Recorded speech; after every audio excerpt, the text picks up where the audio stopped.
राजा विक्रमादित्य के शासनकाल में एक किला अपनी खूबसूरती के साथ साथ अपनी खौफनाक कहानियों के लिए भी मशहूर था। इस किले की सुरक्षा एक खतरनाक राक्षस करता था, जिसका सिर इंसान का, शरीर शेर का और पूंछ बिच्छू जैसी थी। लेकिन इसके अलावा किले के अंदर एक और राज था।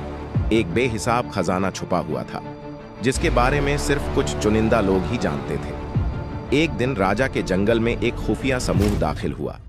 ये लोग आम नहीं थे, बल्कि खजाने के खतरनाक चोरों का समूह था। इनके सरदार काला नाग एक चालाक और निर्दयी चोर थे, जिन्होंने अपनी पूरी जिंदगी खजाने चुराने में बिता दी थी। काला नाग और उसकी गैंग को किले के खजाने के बारे में पता चला और उन्होंने इसे चुराने का प्लान बना लिया। काला नाग ने अपनी गैंग के सभी लोगों को इकट्ठा किया और बोला, भाइयों, आज रात हम किले का खजाना लूटेंगे, लेकिन हमें बहुत होशियार रहना होगा।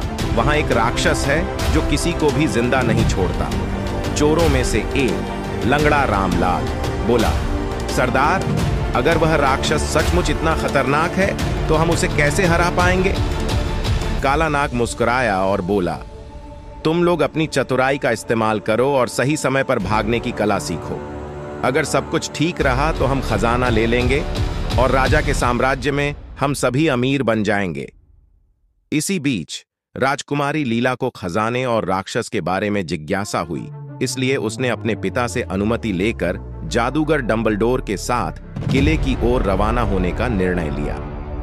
राजा विक्रमादित्य ने उसे चेतावनी दी कि किले में जाना खतरनाक हो सकता है, लेकिन लीला के दृढ़ संकल्प को देखते हुए उन्होंने अनुमति दे दी। जैसे ही लीला और डंबलडोर किले में पहुंचे, उन्होंने महसूस किया कि वहां किसी और के कदमों के निशान भी हैं। जादूगर डंबलडोर ने हैरान होकर कहा, लगता है हम अकेले नहीं हैं। लीला ने कहा, यह जरूर चोरों का समूह है जो खजाने पर नजर रखे हुए है। हमें बहुत होशियार रहना होगा। किले के बड़े हॉल में पहुंचते ही चोरों का समूह, लीला, जादूगर डंबलडोर और राक्षस सभी आमने सामने आ गए। काला नाग ने खजाने पर कब्जा करने के लिए अपने साथियों को आदेश दिया, जल्दी करो, खजाना समेट लो और पतली गली से निकलो। लेकिन जैसे ही वे खजाने के पास पहुंचे, राक्षस ने दहाड़ते हुए कहा, किसी में हिम्मत है जो मेरे खजाने को छूने की कोशिश करे? चोरों ने अपनी तलवारें निकाली और राक्षस पर हमला किया, लेकिन राक्षस की ताकत और गति ने उन्हें डर से भर दिया। लंगड़ा रामलाल ने डरते हुए कहा, सरदार, ये तो मौत का फरिश्ता है। लीला और जादूगर डंबलडोर ने मौके का फायदा उठाते हुए राक्षस पर हमला किया। लीला ने कहा, काला नाग, अगर तुम यह खजाना लूटने से बाज आ जाओ तो हम तुम्हें जाने देंगे, वरना तुम्हारी खैर नहीं।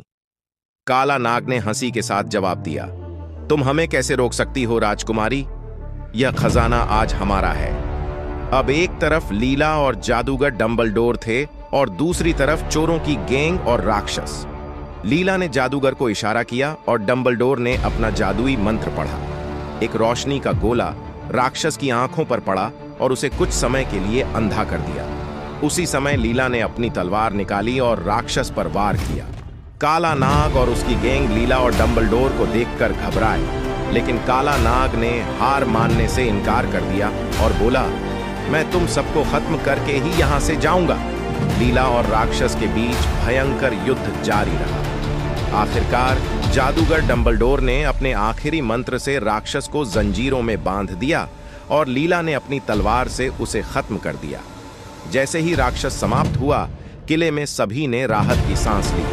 काला नाग और उसकी गैंग को पकड़ लिया गया और राजा के दरबार में पेश किया गया। राजा विक्रमादित्य ने काला नाग से कहा, तुम्हारा लालच और चोरी की आदत तुम्हें तबाह कर गई और अब तुम्हें अपने किए की सजा मिलेगी।